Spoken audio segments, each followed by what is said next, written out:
Your nose. And welcome back. This is episode 152 of the Two Become Family podcast. Happy Easter, everyone. Happy Easter. We are your hosts. Do you want to get I don't know if you want to get closer or you want to pick up the mic. Maybe. You could do a me. You can do a me. That's inappropriate. And we're started. Happy Easter, everyone. We are your hosts, Renzo and Monica Ortega of the Two Become Family podcast. Now back on YouTube? ? Fingers crossed. We don't do that. We're not. Cross our fingers. Only a little stitches. If the Lord wills it, they will come. We'll see how this goes. But yeah, so we set up the studio last week. Look at this. Look at pretty. We got a Buy Nothing. I don't know if you guys have a Buy Nothing Facebook group in your town, but our town has very generous people. And so we got a new bookshelf on the Buy Nothing site. So it's free. Mm-hmm. We buy nothing. And then we set it up and decorated it. And here we it's are. A work in progress, but we got blue lights. You can see it on YouTube. That's right. I don't know if we changed the lights to match the walls. You tell us what you want, and we'll do it. Orange lights, red lights. Green is an option, and that's it. We're limited. That's it. Yeah. Unless you got some free lights. Oh, we have an Allen key thing on the window. Also, you can open the window more. That. Can you open it a little bit more? Yes. It's hot in here, man. These lights. Look at that. So, we're trying new things. We are not done in the podcast game. We have so much more we want to say. A lot of this is inspired. A lot of today's conversation is inspired by our trips to Louisiana and Texas and Together in Holiness and the experience of speaking to people and just feeling like, wow, the Lord is still using this ministry, using this apostolate. Yeah. Not actually the ministry, it's an apostolate. The Lord is still using us, and I just want to lean into what I think God wants us to say and do with To Become Family. And so we're happy you're here for the ride. If you don't know, we're going to be putting a lot more into our social media presence, a lot more into our writing, our Substack, a lot more into these podcast episodes. Not that I haven't put effort in, people, but... We put effort in, but we've got some new ideas. And I have two modes. Either I'm riding the wave of my ADHD and just like whatever comes. And then sometimes it's like the ADHD comes in the planning phase. And I'm like, oh, let's do it this way. We're in a planning phase. We have a lot of ideas. And a lot of G's. Mapped out. Yeah. I'm sorry. I can sit back and you still see me on camera. If you are watching on YouTube, I'm sorry. My nose is so itchy. I'm going to move up so that I can lean back. Yeah, no. Monica didn't get allergies until she got pregnant. I'm not currently pregnant. Once I started being pregnant, then allergies came. Yeah, with our first kid. It's not fun. Anyways. I'm so sorry. Spring in New England. Here we are. I could see your face. You look beautiful in your struggle. Thank you. So, okay, so this is what I want to talk about today. Okay. So we're going to do something new. We're going to do a series. We're going to do a podcast series. We did it for Lent. Oh, yeah, we did do that. So this isn't that new. Since it went well in Lent. Look at me thinking things are novel. They're not. Sorry, should I have... The novelty's gone. I don't even want to do this. Shoot. I shouldn't have said anything. Should have let it go. No. But the podcast series went well in Lent. And it just helps us like keep our thoughts together and how we want to progress and what we're doing. And build from one week to the next. Yeah. So this week, the next series we're calling Resurrected Marriage because we are in Easter season. And how do we get our marriages to live in the resurrection? So this is not only a podcast where we're hoping that like if you are having some struggles in marriage, like this is hopefully going to help you, but even if your marriage is great, different things that we found worked for us to help us live in the reality that Christ rose from the dead. He's given us the freedom from sin through the sacraments and all that good stuff. All that jazz. And like, so how do we live in that as Catholics? Because I think for a large part, our podcast has been focused on the human side, right? On human formation. But I wanted to focus on just how do we take what we've learned from human formation? How do we live out the resurrection? So liturgical of you. Liturgical living.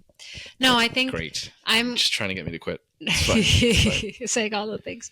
No, I'm glad that we're going to talk about this because, well, one, it is liturgically correct to be in this season and to like rejoice in the resurrection. And like, but I think it's really important for us to think of as a married couple, as Christians, like, okay, so we understand this whole idea of like suffering. We understand the idea of,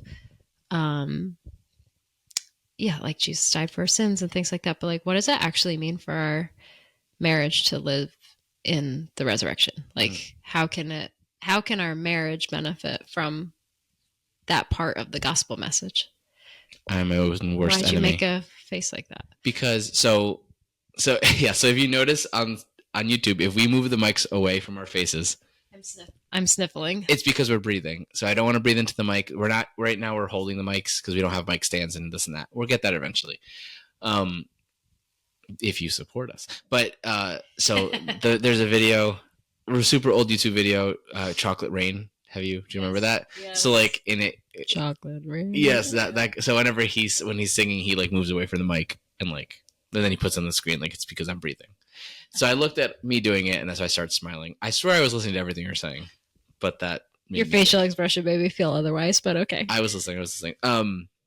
Okay, so the first. Oh my gosh, that's so funny. What? That is so old school. That was like college. No, it was not college, but like, gosh, never mind. You're gonna get me on a tangent. South Park had an episode about all of these people. I think I was a freshman in college. I'm gonna get you on a tangent. You were the one who Okay. Chocolate Rain. Blaming me. Chocolate Rain. Sorry, we're gonna start taking. Okay. All right. What I was gonna say is, all right. So this is the way the progression, at least in my head. Number one is that we live in this is something I picked up from a video I watched from John Eldridge. He was just talking about how we're very what's the word? Conditioned in our day and age to Google and have answers at our fingertips all the time. Like, not super novel idea. But one thing I'm finding, especially now with like artificial intelligence being a thing, ChatGPT being a thing, is that people, when they have a particular question to something, like it's easy to now look in a search engine for an answer. Like, for example, I'm going to be trying to fix the dryer tomorrow, and that's something that I'm going to go on YouTube to find. And so like people can Google, YouTube, they can ChatGPT or all the other types of AIs that are out there to find answers to questions. And I think that when it comes to marriage, I don't think people know how much people Google questions to marriages. Like, how do I fix this? Why, different ways to communicate with my spouse, things like that. And we are living in an era where it's like easy to find quick fixes to things, or things that we think are going to be quick fixes. And one thing that makes our marriage as Catholics very unique is that the first thing we are called to rely on is grace. And that's a very, very unsexy answer if you're having a struggle in your marriage, right? To say like, hey, you have to rely on grace first. And I just wanted to lead with that, of like, that's something that, as much as you and I emphasize the human, like on our own, we are also focusing on grace.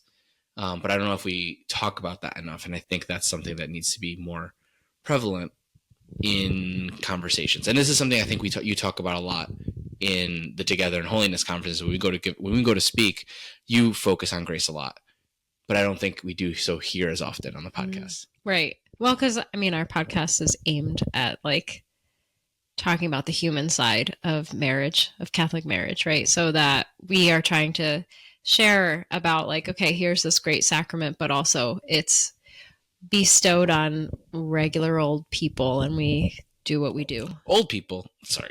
So sorry. Well, don't worry. My mom pointed it out to me yesterday. What'd you say? How you so pretty? How you so pretty with all your wrinkles on your face. Thanks, Mom. Thanks. So, anyways, yeah. So I agree with you though, because I think leading with the idea of relying on grace for your marriage, it sounds very passive and ineffective. You're like, okay, great. Like pie in the sky, very fruity. Like it doesn't, what can I hold on to when you say that? Or like, okay, what am I supposed to do? Like, how do I do that? And And while I like fully believe that it's the grace of the sacrament that has like helped to transform us and our relationship, because when we were trying to do it all on our own, we were not doing a very good job. I do think that, well, I don't know. I do really believe that there's a cooperation element to it. So it's not just like giving up, putting my hands up and being like, all right, God, you take care of it. And I'm going to just sit back and wait for you to fix everything. And okay, show up, sir. Like here we go. But after, I think especially after witnessing several sacraments last night at the vigil, including our new goddaughter, Shout out goddaughter.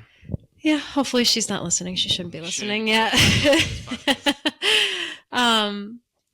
Wait a few more years, but yeah, to witness so many people joining the church through sacraments, either baptism or being received fully through confirmation and communion, that like there are people out there who are like, this life thing without the church and without grace and without the sacraments is not the fullness. And I think a lot of us Catholics would believe that. Like, we have a devotion to the Eucharist, we are seeking out the sacrament of confession, maybe, like things like that. And you're like, oh yeah, like you celebrate baptisms, but then are you remembering that you are living the sacrament of marriage every day? Like it wasn't a one day event and then like that was it. Your wedding day was the day that you got grace, and either you used it or you lost it, and that's it. But you are living the sacrament continually. Yeah, and there's a couple of things, a couple of directions that I think we could end up going. But the first one that comes to mind is that we're titling this episode "From Grit to Grace," and basically, what I hope happens by the end of the episode is that you, the audience, and like also us, like we are reaffirmed in the reality that we have to rely on grace first before we rely on ourselves. Now, oh man, these are stick with me, please. Stick with me. Me or everybody? You for my life. Okay. You stick with me forever, and then everyone else hopefully don't leave. if you don't leave, they won't leave. So there's two thoughts, two phrases that come to mind that I absolutely hate because they're not real. The first one, buckle up. Grace builds on nature.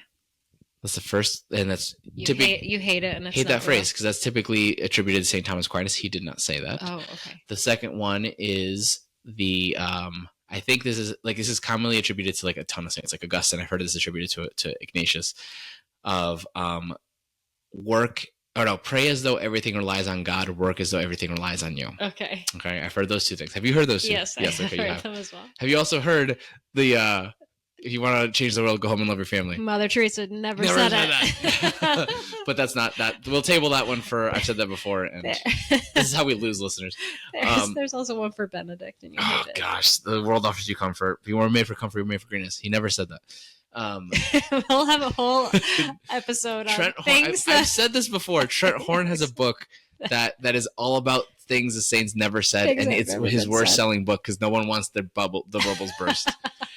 He said that. It's like things Jesus never said. They don't want to know. No. Eat, pray, love. He never said that. So the quote of grace builds on nature is actually that grace perfects nature. Okay. Right. And there's a difference in that because you could take the idea that grace builds on nature and be like, okay, I'm gonna start the work, and then God is gonna perfect, or God is going to build on that. Not just build on it, but like make up the difference so that it ends up being what it needs to be. Right. Like it makes it seem like we are the first initiators. Yeah. We are the first actors, and then God comes in and like, and you can say like perfects, fixes anything we do. But then like we are the first ones to do it. And similar to that the saying of like, pray as though everything relies on God, or work as though everything relies on you, is like, God's going to take care of his thing, but like, let me do what I need to do. Yeah. And grind. And grind. And like, that's a very like the Protestant work ethic. Like, I'm just going to go out there and work hard and do what I have to do. And then God's going to bless this, and he's going to make up the difference. And he's going to go and make this work if it's supposed to work, because I'm putting all my effort into it. And the word perfect is a better word because to say that grace perfects nature. It's more of grace is perfecting our nature, not like what we're doing. Like he's going to perfect us. So not going to build on the things that we do, not going to build on who we are, because like there's parts of us that need to be chiseled away. So I don't know if you remember when we first started doing pre-Cana, and we did those videos like that Mark Hart talked about how, what was it? Was it the statue of David? Yeah. Right. That it was like a big marble piece, and like and the sculptor had to like chisel away all the different pieces to smooth away the pieces. And that's what grace does to us. Like it doesn't take away our nature, doesn't take away who we are, but it perfects us, and it has to like cut away the things that are holding us back from being whom God desires us to be, right? Like the masterpiece God desires us to be. And if we continue to think that like we have to do all this work and then God's going to just make up for it at the end, like there's no cooperating working with God. It becomes like we're both working for the same ends, but kind of separately. Yeah. Versus like God, we're working simultaneously, and he's doing his thing, I'm doing mine. Yes. And because he's better than me, he'll make it good at the end. He'll make it good. Yeah. Right. Yeah. Versus like whatever the work is that I want to do, like I'm going to allow him to work on me to chisel away all the rough edges so that I can be who I need to be to do the work that I'm doing. And it's not even true that he's perfecting your work. He's perfecting you. Yes. Yeah. Because our work could be completely... So I saw another thing from... Do you remember the... Oh, man... All right, I'm gonna try. We're good at taboo together usually. Let's see. We'll see. I don't remember the band's name, but do you remember the band we used to show all the time to like old school youth group? And it was like one of the songs was like "You are more than the choices that you make. You are more." Oh yes. I forgot the name of that band. Need to Breathe? Nope. No. Nope. We'll remember one day. Oh my gosh. Yes. Okay, so that band. Yes. One of their singers was talking about how like our vocation isn't like the things that we do, right? And like he like you guys like, oh, I want to discern my vocation. Am I supposed to be a singer? Am I supposed to be a podcaster? Am I supposed to do whatever? And he's like, yeah, God probably doesn't care about any of that. Like he wants you to get to heaven, and like his main thing for you is to be able to reach heaven. And like those other things, like those are things he could use to help you do that. But like his main purpose for you is heaven. And I think we tend to forget that and tend to overemphasize what we're doing. Oh my goodness. And like make this is what God wants me to do right now. Like, maybe. Yeah. But we can't always assume like that's how he's working. Right. And I feel like that kind of mentality has really hurt. I'm going to get to how it's hurt marriages, but I think it's really hurt even just our experience with teens through youth ministry and coaching and teaching and things like that, that like they feel like that college decision and their career, like what they study is so important. And a lot of them are trying to do it right. They're like, I want to pray about it. I want to go to the right school. I want to go to the school that God wants me to go to and do the job that he wants me to do. And then when they're picking their first job, I want to like apply to the right places. And then similar, like trying to find the person that you're going to marry. Like, I want to make sure that it's the person God wants me to be with, and like kind of like big picturing, trying to figure out the big picture while you're in it, and like even before you get started in it and stuff, instead of like, okay, I think it's more like God wants your holiness in all of that. Mm-hmm. And so it's not so much about the right person, like the one or the career or the school, but it's about your holiness within that path that you choose, because we have free will, and we have there's not like predestination of things, but it's sorry, I go ahead, apologetics. I'm not gonna do it. That's a whole episode.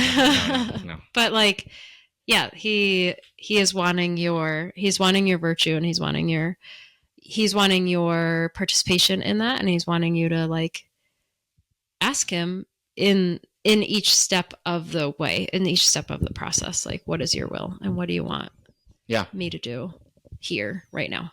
Yeah. And then just and there's it's a slight shift, but I think that we need to make that shift where we put the necessity of grace before we make ourselves seem necessary. I don't know if that makes sense. Like not our freedom, not our will, not our cooperation, but just like that, like we are just, the work that we do is so, so important. Like we have to go do this. Like, no, like grace comes first.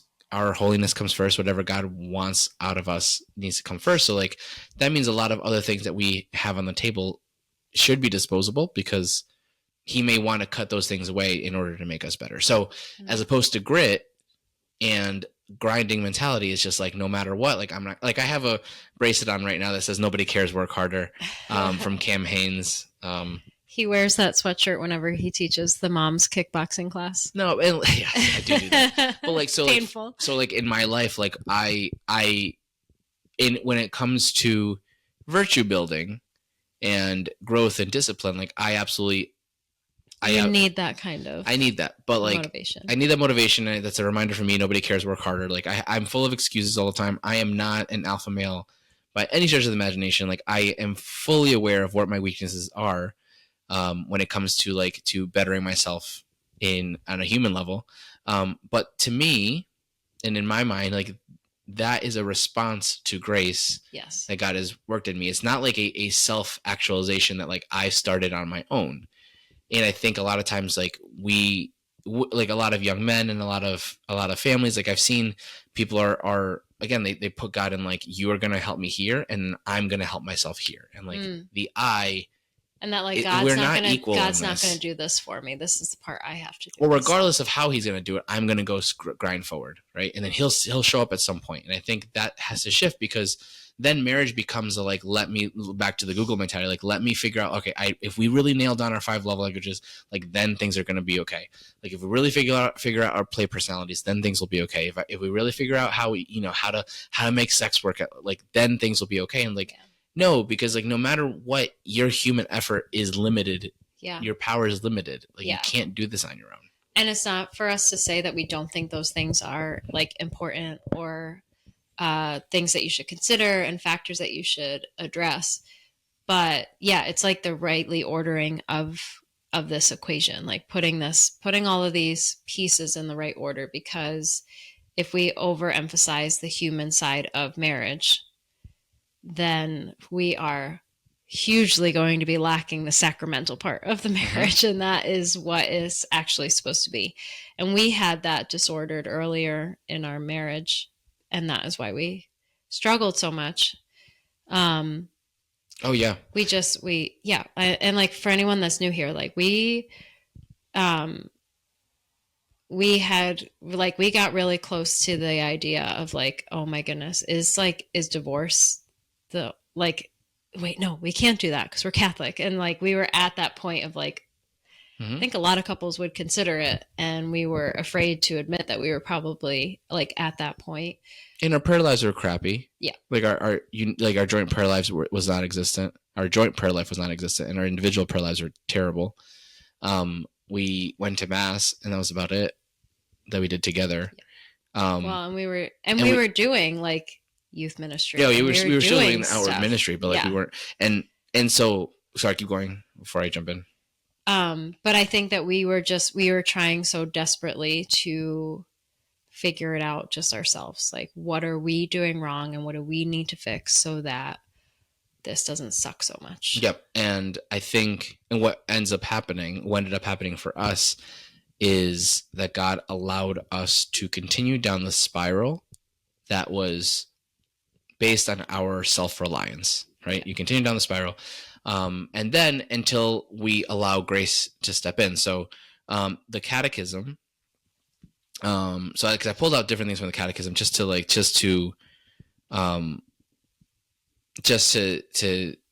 root or ground the things that we're saying in actual like things that people can be like, okay, I believe that. Yeah, we're not making this up. Yeah. So this is from paragraph 2001, the preparation of man for the reception of grace is already a work of grace. And we may not realize that like in our spiraling, God is his grace in the grace of marriage is already starting to prepare us for like what's going to come next. And that's how grace works so differently from the other self-help things you're going to find on the internet.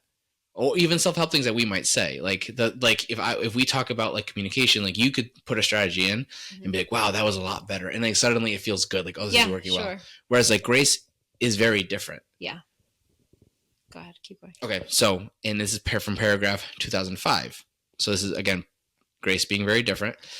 This is talking about grace. Since it belongs to the supernatural order, grace escapes our experiences and cannot be known except by faith. We cannot therefore rely on our feelings or our works to conclude that we are justified and saved. So I want to pause there, because grace does not feel good. Grace is not an emotion. Grace is not feelings. The grace is not like, oh, I just know grace is here working. We could have faith that grace is working, and we could have consolation in prayer that grace is working. Like consolations are gifts, but we can't know that grace is at work outside of our faith that we are living in the resurrection. We have a Catholic marriage. We are, in a state of grace, and like that God is here working. Like things could be going terribly. We could be spiraling, but grace is here at work, and we only know that by faith. Yeah. And I think that's such an important thing that Catholics need to know, because, again, compared to everything else we might feel and find, like there isn't always good feelings with this.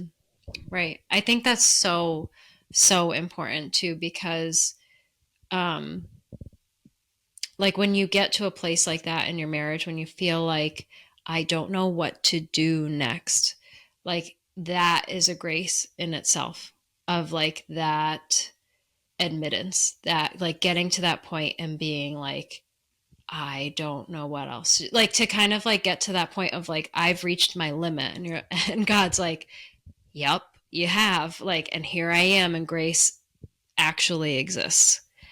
And like, yeah, that little prompting, that little thing is a grace. And it can be so devastating to like have that thought and be like, we've reached our limit. That seems like the worst case scenario. And you can then like resist that. You can keep, like, you can fall over the edge, or you can then have that faith that like, but Jesus says that I'm living a sacrament, that like I made that commitment, I made that covenant with my spouse, and like that in this current moment we are living sacrament.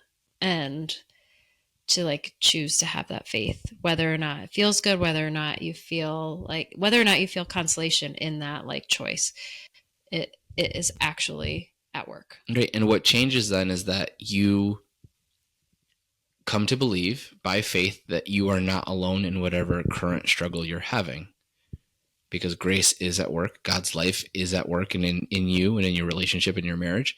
So then the next question you ask, or the next question should be asked, is like, God, what do you want me to do next? And I loved the homily yesterday that Father was giving at the Easter Vigil, of just like that we're not shown the whole path. Yep. We're only shown one step at a time. Yeah. And God will show you that one next step. He's not going to show you the entire thing. He's not going to show you how the story ends. Again, that's another work of faith. But like the grace that he gives is that there's going to be sanctification happening. There's this chiseling away that's happening, because again, this is not grace building on the nature of your marriage, but he is perfecting your marriage. So there's chiseling away. And then I do think God does give you one next step. So like for us, the one next step was we needed to switch roles. Mm-hmm. So like in that, for us, it was ridiculous. Like I know people have even reached out to us and been like, oh, we might be switching roles. Like, I don't know how we did that. Yeah. Because I think financially it was okay, because like we swapped salaries. I don't remember. It was like almost to the dollar equal, because I picked up an extra class in my schedule, and I was coaching, and like we piecemealed, finagled things to make it work, that it was almost identical. Yeah, and sorry, I'm going to piggyback on what you're saying, and then come back. But yeah, Father was talking about like the Paschal candle, and how it's like the singular flame coming into the church on the Easter Vigil. So everything, all the lights are turned off, everything is dark except for the one candle, and how that brings light into the darkness, but it doesn't illuminate the whole church. Like you can't read the missal, you can't really see very much, but you can, like, the person carrying the candle can see the next step. And then, like, as the candle comes into the church and kind of demonstrates that, like, Christ is the light, and you just follow that light of the candle, like your eyes gravitate towards that and you're watching it move forward, then that light starts to spread and it starts to shine, and then everyone else's candles start to be lit and things like that. And I just like how the church reminds us of that through action is just so cool. And I had never realized that we haven't been to very many vigils actually, but that like the unbaptized don't have a candle until after they're baptized. So this idea too of like you're surrounded by light, but your light is not lit yet until full entering into the church. Anyway, sorry. So yeah, for us it was, we reached this point in our marriage, we were just desperate and everything was crazy, but the next right thing, even though it seems odd, was for us to switch roles and for you to be a stay-at-home dad and for me to return to work. And by the world standard, by a lot of, like even, like conservative family culture and like all these things that seem so like, how could that be the right answer? But it was what our family needed. Keep talking. Sorry. That's okay. Don't get distracted by my it's hard thinking. It's hard not to. So yes, and so like whatever. So for families that are going from, that we're hoping, and this is for all of us, so to move from relying on grace to relying on grace, like you may not know what you're being called to beyond. Yeah. But like at least the next step, know by faith that grace is at work in your marriage. Yeah. And then consider like what is God asking me to do next, and that's something you bring to prayer. And if you don't pray enough to get that, like that's your next step. Yes. Is to start praying more. Yeah. So like praying more as an individual, praying more as a couple, like that becomes the next step. And I'm going to finish paragraph 2005 here. So ending, look, we just ended that you can't rely on your faith, your feelings, or your works to know your salvation. However, according to the Lord's words, thus you will know them by their fruits. Reflection on God's blessings in our lives and in the lives of the saints offers us a guarantee that grace is at work in us, and spurs us on to an ever greater faith and an attitude of trustful poverty. So we can know that grace is at work in our lives through our fruits, through the fruits of our marriage. And again, you could feel it. This doesn't mean that there's only good fruit. Like there might be bad fruit in your marriage. And like we are going to talk about that in future episodes. But like that grace is at work because of the good fruit. If you only have bad fruit and you have zero good fruit, that's a big problem. Yeah. I highly doubt that's the case, because even in our marriage where we were struggling with so many things, like there was still some good fruit. So for example, like the relationship with our kids, like there was still good fruit there. Mm-hmm. And the peace. So I was pulling up the the fruits of the Holy Spirit. Yeah. So the fruits of the Holy Spirit are love, joy, peace, patience, kindness, goodness, faithfulness, gentleness, and self-control. Some of the things we had we had zero self-control for some things, not a lot of gentleness all the time with the kids, like mm-hmm. Not a lot of kindness. Love was here and there, patience, whatever. But like, I do know that with our decision to switch roles, there was peace. Yeah. And again, that was not from us because we were not peaceful with our marriage. Right. But there was a peace, and that's like, oh, look, that's an outside thing that's being inserted into our marriage. Yeah. That's grace. Yes. Or that's a product of grace. Yeah. And then I would say even like faithfulness in the prompting of, I think at that point, at least for me, my personal prayer life got a lot more authentic and raw. And while it felt very out of my nature to say some of the things that I said to God, because I don't like confrontation and I don't like to call people out, or I don't like to rock the boat, I had to get very honest, and like in those prayers there I experienced faithfulness, right? And that like not just for myself, but like God is still here, and I'm here listening to you. I'm here receiving these prayers. I see that, and I know that, and I knew, because I want to say like I felt like I wasn't alone, but like it's not a feeling. It's I knew that these prayers were being heard, and that He was faithful, and experiencing that. And sorry, I'm just looking through quickly the different ways that they could be explained. The fruits.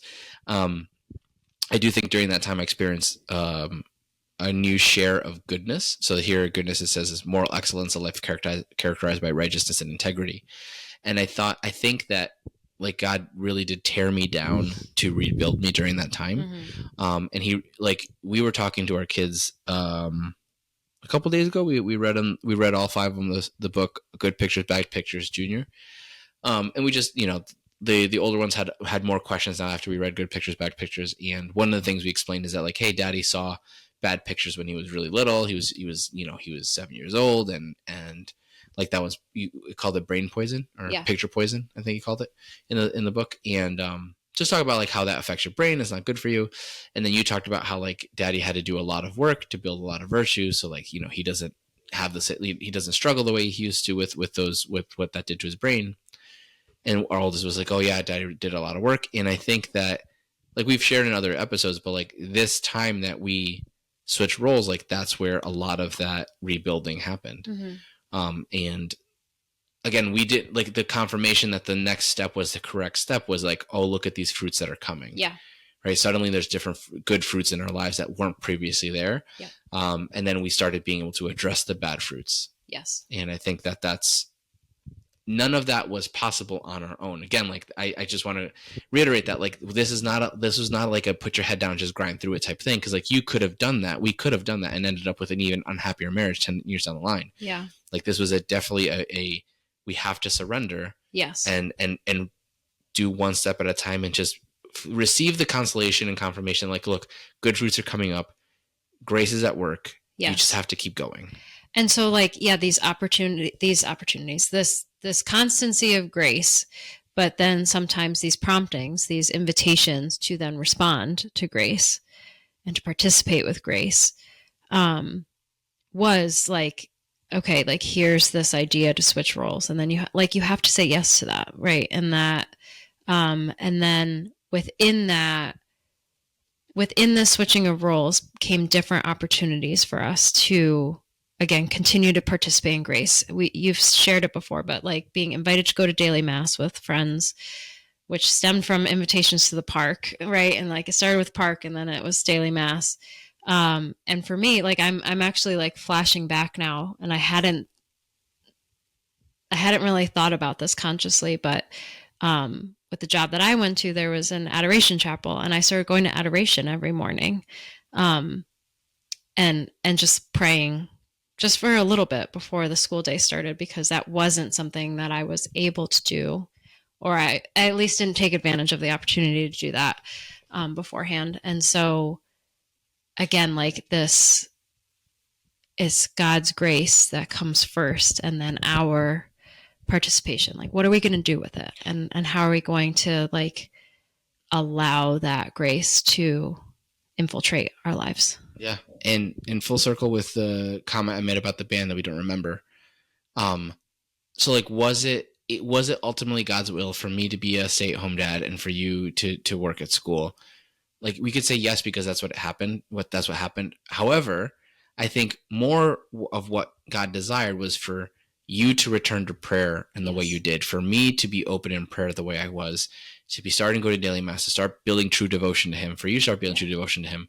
And the best means for us to do that was through the switching of roles. And he like had to let everything be demolished. Yes. Shake it up. Right. Yeah. But ultimately what he wanted for us to do is to get there. So like, you might be listening and be like, well, we can't switch roles. We can't do this. That's not the point. Right. It was more of like, we both were drawn to deeper devotion to him by suddenly being stuck in this, like, I don't know what to do scenario. And kind of being like, getting to that, I don't know what to do scenario. And then just being like, I'm just willing to do whatever. Instead of the like surrender of like, I give up, but it's just like, here I am, I'm desperate, and I will do that. Like still, and again, that's grace, is like still having the willingness to like do something. Like, I don't know what it is. Yeah. But I'm Well, like willing to do something. you surrender like that, and like giving and surrendering that over to God. Say like, I'll do whatever you want me to do. But then like people can say that and then still not pursue Him. Yes. Or this is me super charismatic right now. Or allow yourself to go be pursued. So like you go to adoration, like it seems like, oh look, I'm showing up to be with to pursue the Lord, but like He's actually drawing you in, and you're responding to his drawing. He's bringing you in, and you're just responding to that, and like that's His grace drawing you closer. So like again, that's more good fruit. So if you are in a situation like this where you've been moving and trying to grind through this, and you're like, I want to surrender that grinding and pursue with and rely on grace, I think that the best step you have is to start building your prayer life and having a faithful prayer life in whatever means in that looks like in your season. Like it has to start there before we do anything else. And again, in future episodes, we are going to unpack a little bit of the human, but like you have to start with grace, because grace is what sustains us. Yes. So personal prayer life, and then being in the state of grace. So non-negotiables. Seeking out the sacrament of confession, being very honest and authentic in your confession, like having a really good examination of conscience, being willing to admit that some of the things that maybe you are like, that wasn't a sin because I don't know, maybe you got to stop rationalizing whatever that is. Get real about habitual sins, like just like go to the sacrament. And even if you're just like, I have no idea how to overcome this sin, I have no idea how to overcome the habit, or even like I'm kind of resistant to like, I know this is a sin, I know I had full control, but XYZ, here's the circumstances. Even that is like a prompting of grace. So like go to confession and like bring all of that, bring your whole self to the sacrament and allow the chiseling to happen. And maybe like you probably won't walk out of the confessional being like, I'm totally healed and I'm fully convinced that everything I did was wrong and I'm never going to do it again. And like weeping in tears or whatever, like it's probably not going to feel that way. But the reality is like a good confession restores grace. It just does. Yes, this is not about our feelings. No, and then that is actually the truth of what happened, and then you go and pursue a good prayer life. You receive the Eucharist as often as you can. Like keep pursuing grace. Mm-hmm. Like keep allowing it to be actually like keep having God's life in you.